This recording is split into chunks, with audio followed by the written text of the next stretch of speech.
los ataques del grupo Hamas. Hoy empezamos el análisis de la tarde y, cómo no, vamos a hacer una especie de monográfico de las consecuencias económicas y también consecuencias para el mercado del conflicto que está teniendo lugar en Israel desde este sábado. Ya son 3 días desde que empezaron los ataques, pero es verdad que hoy hemos visto ya la reacción del mercado, y la reacción más potente, la más importante, la hemos visto, como no, en el petróleo, que ahora mismo sigue subiendo y que ya está prácticamente alcanzando unos repuntes de casi el 4% para el West Texas, 3,74% de repunte, 85,90 dólares el barril, y el Brent subiendo un 3,5%. Pero hoy el crudo ha llegado a subir un poco más, incluso en torno al 5% aproximadamente, y como digo, bueno, pues luego se ha ido relajando un poquito la cosa, bastante, como ven, aunque aún así la subida no está nada mal, 3,5%, 3,7% en el caso del West Texas. Y es que al final, cualquier cosa que amenace con inestabilidad en Oriente Medio, de donde salen muchos millones de barriles de petróleo, puede afectar y mucho al barril. Hoy vamos a hablar de esto también con Diego Mateos, para hablar también con un experto, con alguien que nos explique en detalle cuáles pueden ser realmente las consecuencias de este conflicto sobre el petróleo. Pero antes de nada, antes de meternos en harina con el conflicto, la tensión en Israel, con cómo puede parecerse a otros, quiero enseñarles también un gráfico que muestra cómo se ha movido el petróleo cada vez que ha habido conflictos entre Israel y Palestina. Momentos del año 2000, 2008, 2012, 14, 18 y 21. Ya enseguida lo van a ver, pero ya les digo que el gráfico nos muestra que apenas hay movimiento en el petróleo después de que estalle un conflicto de estos en torno a Israel y Palestina. Bueno, pues vamos a echar un vistazo al gráfico que les comentaba, vamos a verlo enseguida, cómo se ha movido el petróleo en los días anteriores y posteriores a esa tensión que ha habido entre Palestina y Israel, y aquí lo tienen. Bueno, pues voy a explicarles un poquito el funcionamiento de este gráfico para entenderlo en detalle. Aquí, en la parte de abajo, estamos viendo los días que pasan desde y hasta el momento en el que se estalla, o en el que estalla ese conflicto entre Israel y Palestina. 0 es el día en el que justo estalla ese conflicto, insisto, en los años 2000, 2008, 2012, 2014, 2018 y 2021. Claro, a partir de aquí vemos los días siguientes, hasta 150 días, y el movimiento en el petróleo en esos 150 días siguientes. Y desde aquí hacia la izquierda vemos el movimiento que ha habido en el petróleo en los días anteriores, concretamente los 150 días anteriores al estallido de ese conflicto. Esto es una media de cómo se ha comportado el petróleo, y básicamente aquí lo que podemos ver es que generalmente el petróleo, antes de que se produzca este conflicto, en la media ha bajado desde los 150 aproximadamente, que esto es simplemente una base, no significa que estemos hablando de precios del barril de petróleo, sino que estaríamos hablando de una base en 100, que se activaría esa base en 100 en el día 0, es decir, cuando se activa o cuando estalla ese conflicto.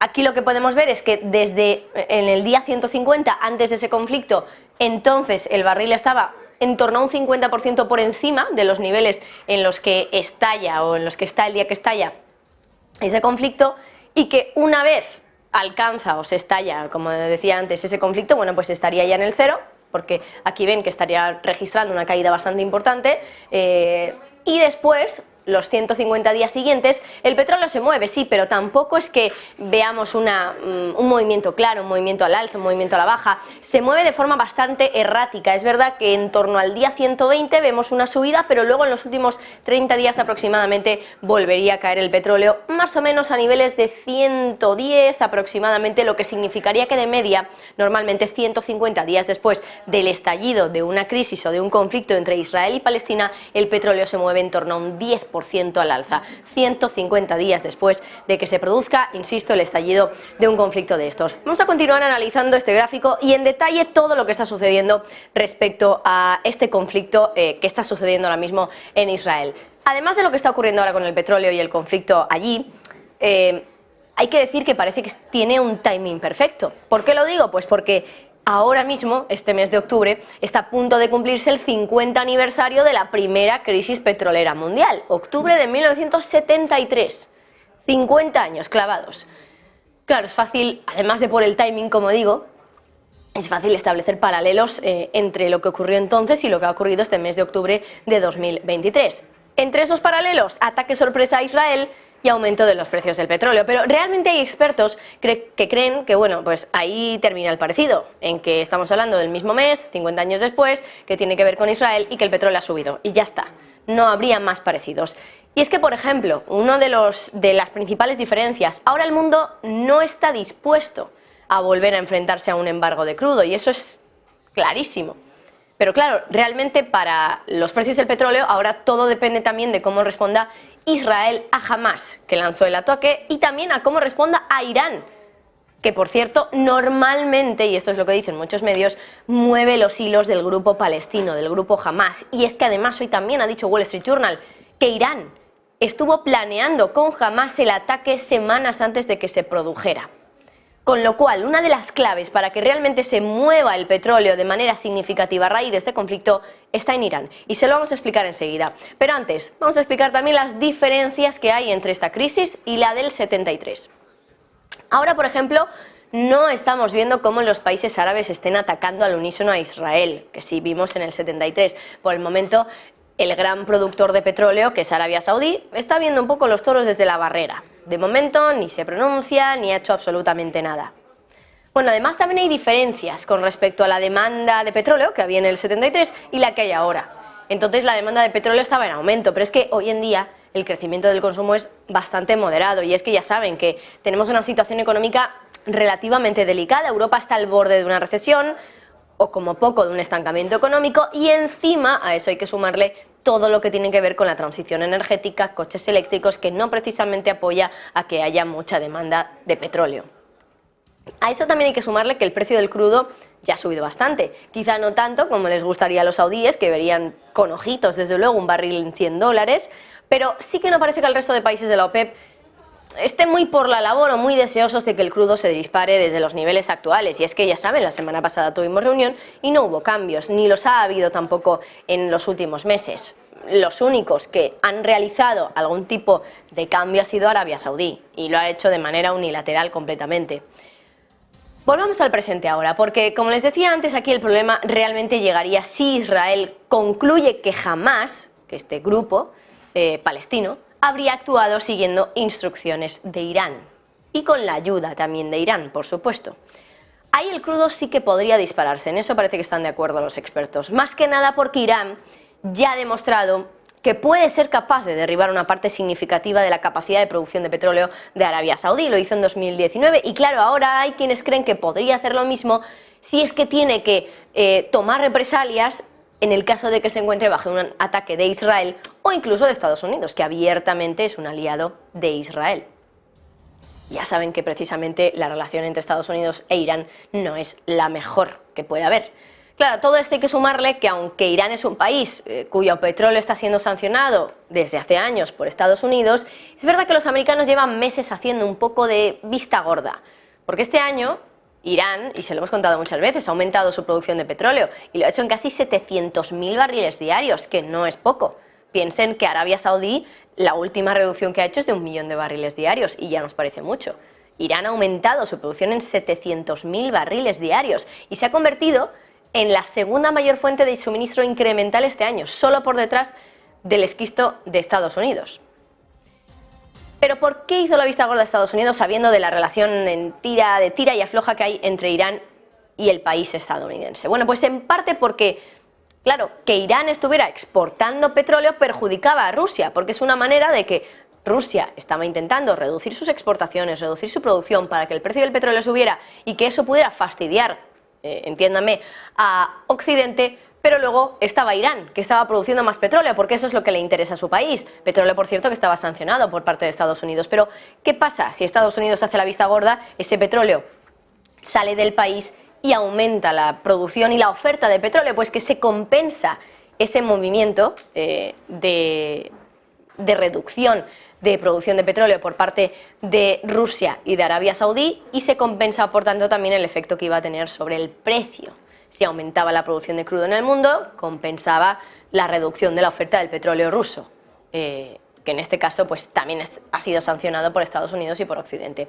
Bueno, también hay otra diferencia con respecto a la crisis petrolera de octubre de 1973, y es una diferencia de la que hemos hablado aquí largo y tendido: la reserva estratégica de petróleo de Estados Unidos. Entonces no existía. De hecho, se creó a raíz de esa crisis petrolera, de la de los 70. Pero ahora, aunque la reserva está muy vacía, tiene margen todavía para liberar barriles y también para limitar el impacto en los precios de la gasolina. Y es que, bueno, los expertos dicen que por mucho que ahora se lance la alerta de lo reserva que está, lo vacía, perdón, que está la reserva estratégica de petróleo, todavía esa reserva tiene suficiente petróleo como para hacer frente a otra crisis. Ya les hemos dicho aquí muchas veces que tenemos una reserva en Estados Unidos de unos 300 millones, así hablando muy números redondos, 300 millones de barriles.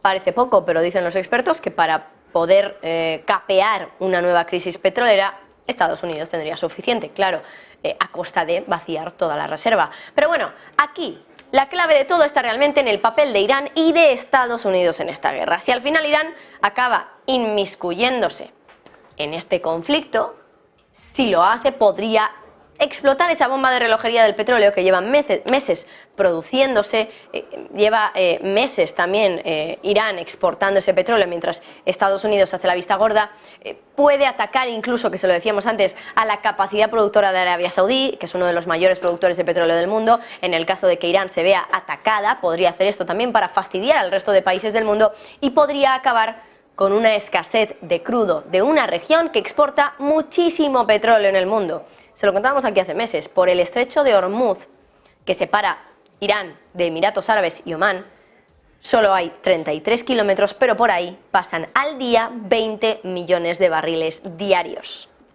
20 millones. Y piensen también una cosa que les hemos contado muchas veces. ¿Recuerdan esas incautaciones de petroleros iraníes por esa zona del Golfo Pérsico? Y de petroleros de Estados Unidos también. Bueno, la tensión entre Estados Unidos e Irán también está a flor de piel. Basta que Israel decida responder a Irán si acaba de comprobarse que efectivamente Teherán ha tenido algo que ver en el ataque del grupo Hamas, como para que ahora de repente estalle todo. Eso es lo que muchos expertos ahora coinciden en que podría realmente desencadenar o desatar una nueva crisis petrolera a raíz de lo que ha ocurrido hoy, este fin de semana, en los últimos días, en Israel. Pero hay más cuestiones también en torno a lo que está pasando. Es evidente que un conflicto en Oriente Medio, lugar donde se produce una gran parte del petróleo del mundo, va a tener un efecto en los precios del crudo. Pero la pregunta es, ¿y en el resto del mercado qué efecto va a tener? Es una de las grandes dudas también. Hoy el mercado abierto en Europa, el primer día que abría después de lo sucedido en Israel, lo ha hecho con incertidumbre, con pequeñas caídas. La gran pregunta es si esto realmente puede ir a más. Lo cierto es que al final eso depende un poco de la magnitud del conflicto, si se queda en algo exclusivo de la zona de Israel o si se expande más allá. Pero aunque el efecto sea pequeño, es verdad que los eventos geopolíticos suelen tener algo de efecto en los mercados financieros. Y se lo vamos a enseñar enseguida en un gráfico que nos muestra qué efecto ha tenido cada uno de esos eventos de los últimos años, eventos geopolíticos de los últimos años. Aquí ya les aviso que no se incluye la guerra de Ucrania, que por cierto ya saben que todavía no ha terminado tampoco. Pero vamos a enseñarles ese gráfico que desde luego es bastante llamativo para ver realmente el efecto que tienen esos acontecimientos geopolíticos en los mercados financieros. Bueno, aquí lo tienen. Y ven que la lista es bastante larga, pero como les digo, no se incluye la guerra de Ucrania, tampoco ha terminado todavía, entonces tampoco podemos todavía realmente explicar de la mejor manera cuáles han sido las consecuencias o los efectos en los mercados. Aquí vemos los distintos eventos de shock para el mercado. COVID, por ejemplo, ataque con drones en Saudi Aramco en el año 2019, hay muchísimos, incluso el ataque a Pearl Harbor, que acabó desencadenando en la Segunda Guerra Mundial. Aquí están viendo muchos y luego aquí lo que vemos es, bueno, el día en el que se han producido, el movimiento en el SP500, el día en el que se produce ese evento, y luego vemos todo el drawdown que se produce a lo largo de los días, es decir, toda la caída hasta el momento de suelo que se ha producido a raíz de lo que ocurrió esos días. Bueno, y ahí, justo al final del gráfico, pueden ver los días en los que se ha desarrollado toda esa caída y cuánto ha tardado en días en recuperar todo lo que ha caído. Bueno, antes de meternos ya en los eventos concretos, les quiero enseñar la parte de abajo, que es la media. Bueno, aquí de media, ya la conclusión que podemos sacar es que normalmente de media, el día en el que se conoce un shock de estos de geopolítica, la caída en el S&P 500 es del 1,1%. Tampoco está mal, pero quizá podríamos decir que entraría un poco de lo que se considera un movimiento normal, diario, en el S&P 500. También nos dicen que el drawdown total, es decir, la caída total que se produce a lo largo de los días después de conocer un shock geopolítico como estos, es de en torno al 6,1%, que generalmente ese drawdown se produce en unos 22 días y medio y que tarda aproximadamente 50 días en recuperar la caída que se ha producido en 22 días por culpa de lo ocurrido con este shock geopolítico. Bueno, aquí pueden ver que realmente el que más efecto produjo en el mercado fue el coronavirus, que en este sentido tampoco era un evento geopolítico como tal, de tensiones, simplemente un evento geopolítico porque algo que estaba ocurriendo en una parte del mundo acabó también contagiándose al resto y también acabó pues provocando cierres en todo el planeta. Claro, aquí los efectos económicos serán muy evidentes de lo que estaba ocurriendo respecto al coronavirus. Aquí el drawdown total fue de 33,9% en el S&P 500, una de las caídas más rápidas que se ha registrado nunca en el índice americano. Pero es que hay más. Aquí los están viendo todos. Me parece también muy relevante ver todo lo que tiene que ver con el petróleo, por ejemplo, esos ataques a Saudi Aramco en el año 2019, el 14 de septiembre.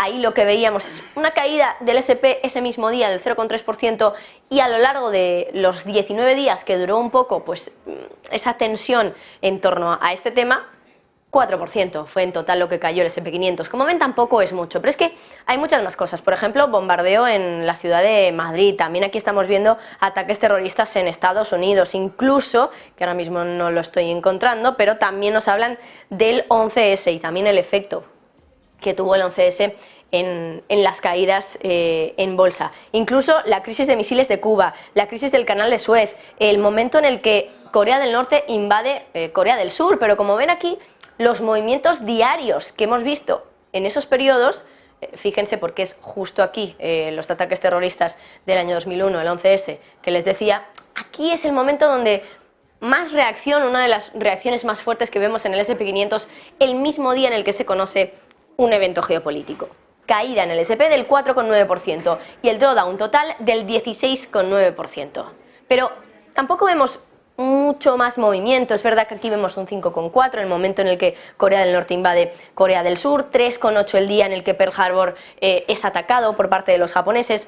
Así que ahí pueden ver efectivamente que, bueno, hay días, hay momentos en los que hay caídas más relevantes, pero generalmente, fíjense, 0,3, 0,7, 0,3, 0,1, 0,1, 2,3, 0,9. Generalmente el movimiento no llega ni siquiera al 1% de caída para el S&P 500 el día en el que se conoce el shock geopolítico. Y en los drawdowns, bueno, pues sí que es verdad que hay días donde vemos doble dígito de caídas, por ejemplo aquí con el coronavirus, también aquí vemos una caída del 11,6, 16,9, 12,9, 18, 19,8, pero son 4 casos contados realmente, no son unos casos donde pues realmente hayamos estado viendo una caída demasiado relevante en el S&P 500. Con lo cual, conclusión, que generalmente los eventos de shocks geopolíticos no tienen demasiado efecto en la bolsa. Vamos a continuar analizando todo esto, los shocks que se van produciendo en los mercados financieros, pero vamos, normalmente los eventos geopolíticos suelen tener, como digo, un impacto inmediato, por lo menos bastante limitado. Esa es la conclusión que se puede sacar de este gráfico, básicamente, que el efecto es más impactante cuando se acaba viendo que no es un hecho aislado y que el evento en sí después pues, puede provocar una guerra o un conflicto que pueda acabar afectando a la economía mundial. Piensen, por ejemplo, en Pearl Harbor, el COVID, incluso el 11S, que se lo comentábamos en ese gráfico. Si usamos términos más técnicos, aquí una de las conclusiones que también podemos sacar realmente es que los eventos que tienen más reacción en el mercado son eventos que pueden afectar a flujos de caja de las empresas cotizadas, a su capacidad de generar beneficios, porque al final eso es lo que va a resultar en una prima de riesgo mucho más alta. Y hablando de primas de riesgo, todos estarán pensando en bonos, ¿no? Cuando hablamos de primas de riesgo, automáticamente pensamos en esa comparativa entre, por ejemplo, el bono a 10 años español y el bono a 10 años alemán. Y bien, hablando de bonos, ¿cómo ha afectado lo ocurrido en Israel a los bonos? que ya saben que la semana pasada estaban desplomándose en precio durante toda la semana, algo que se vio incluso más agravado por lo que había ocurrido el pasado viernes cuando conocíamos ese dato tan bueno de paro, lo que hacía pensar que la Reserva Federal no estaba consiguiendo afectar al mercado laboral a través de esas subidas de tipos de interés tan rápidas que se han producido en el último año y medio. Bueno, pues les vamos a enseñar un gráfico también muy interesante que nos muestra el movimiento en los futuros del bono a 10 años de Estados Unidos. Como digo, ya saben que el viernes, con la publicación del dato de empleo, con la creación de más de 300.000 nóminas no agrícolas en septiembre, los intereses se dispararon y el bono a 30 años incluso llegó a superar el 5%. Bueno, pues fíjense ahora en el movimiento que ha hecho hoy el bono a 10 años al conocerse. Bueno, al conocerse no, al abrir el mercado y por lo tanto ya empezar a registrar esos movimientos en los futuros del bono a 10 años. Bueno, pues este es el momento en el que se conoce el pasado viernes el dato de las nóminas no agrícolas, caída en precio del futuro del bono a 10 años de Estados Unidos, caída importante del entorno del 110 aproximadamente al 109, una caída bastante relevante. Y después vamos viendo cómo a lo largo de los minutos que van sucediendo de esa jornada parece que se va recuperando un poco esos futuros, pero es que fíjense en el movimiento que ha tenido en el día de hoy, cuando ha reabierto otra vez el mercado de bonos de Estados Unidos, el mercado de futuros de esos bonos. ¿Qué es lo que ha pasado? Pues que otra vez han vuelto a subir en precio los bonos de Estados Unidos, en este caso el bono a 10 años. Esto, insisto, es un futuro. Y además la subida se ha producido incluso en niveles, o hasta niveles, mejor dicho, superiores a los que veíamos el viernes pasado antes de conocerse los datos de empleo de Estados Unidos. Luego ha corregido un poquito y hemos visto cómo más o menos se ha mantenido en el mismo nivel en el que estaba este bono, en este caso el futuro del bono a 10 años de Estados Unidos, antes de conocerse el dato de empleo. Por lo tanto, se ha compensado un poco ambos efectos. El efecto de creación de empleo por encima de lo esperado hizo que se desplomaran los bonos, porque los mercados veían que la Reserva Federal realmente no estaba consiguiendo enfriar el mercado laboral, y hoy lo que se ha producido a lo largo de todo el fin de semana ha creado más tensión, más incertidumbre y ha hecho que los inversores que saben que los bonos de Estados Unidos son, bueno, pues un activo refugio, quieran volver a sentir esa protección que les puede dar el bono de Estados Unidos. Bueno, pues aquí les dejo ese gráfico para que lo estudien en detalle, un gráfico también muy interesante sobre el movimiento que ha hecho el bono a 10 años en los últimos días. Pero ahora vamos a indagar en ese movimiento, en el movimiento de entrada de dinero otra vez en los bonos. Y es que al final, bueno, ¿qué es el bono de Estados Unidos? Ya lo saben, es el bono considerado más seguro del mundo. ¿Y qué hay que hacer en periodos de incertidumbre? La teoría nos dice que hay que ir a refugiarse, activos seguros, es decir, bonos.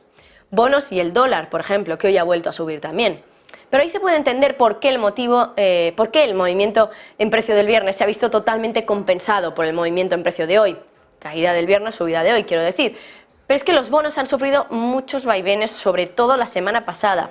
El subidón de las rentabilidades obligó incluso al Banco de Japón a salir a comprar bonos, porque el país tuvo que intervenir su moneda para evitar que se debilitara demasiado contra el dólar. Por lo tanto, el movimiento que hemos visto en el día de hoy es especialmente interesante y vamos a ver si continúa en el tiempo o no, porque de momento sí que se han frenado esas caídas, pero veremos si eso continúa. Más allá de eso, vamos ya por este último análisis para poder entrar en detalle también de una de las últimas variables de este conflicto, que es, como no, la política monetaria. Seguro que se acuerdan de que cuando Rusia invadió Ucrania, el Banco Central ruso desplegó todo un arsenal de medidas para evitar el desplome del rublo. Efectivamente lo acabó consiguiendo, consiguió evitar que el rublo continuara esa sangría que llevaba en los primeros días de guerra. Bueno, pues ahora Israel está intentando hacer lo mismo. Hoy lo que hemos conocido es que el Banco de Israel ha decidido que va a vender 30.000 millones de dólares en moneda extranjera en el mercado abierto. Es la primera vez que este Banco Central ejecuta una venta de divisas, de sus reservas.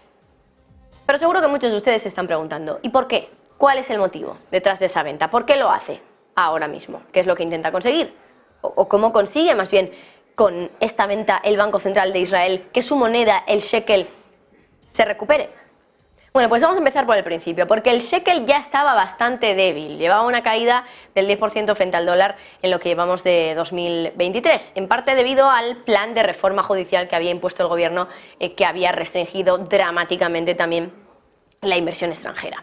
O sea que el shekel ya estaba débil y más lo estaba, o más que lo ha estado más bien, en cuanto ha empezado el movimiento en la divisa tras conocerse la noticia. Vamos a echar un vistazo rápidamente al movimiento que hemos tenido en este par de divisas, dólar-shekel. Y aquí lo que van a ver es curioso, porque al final pues estamos viendo un repunte.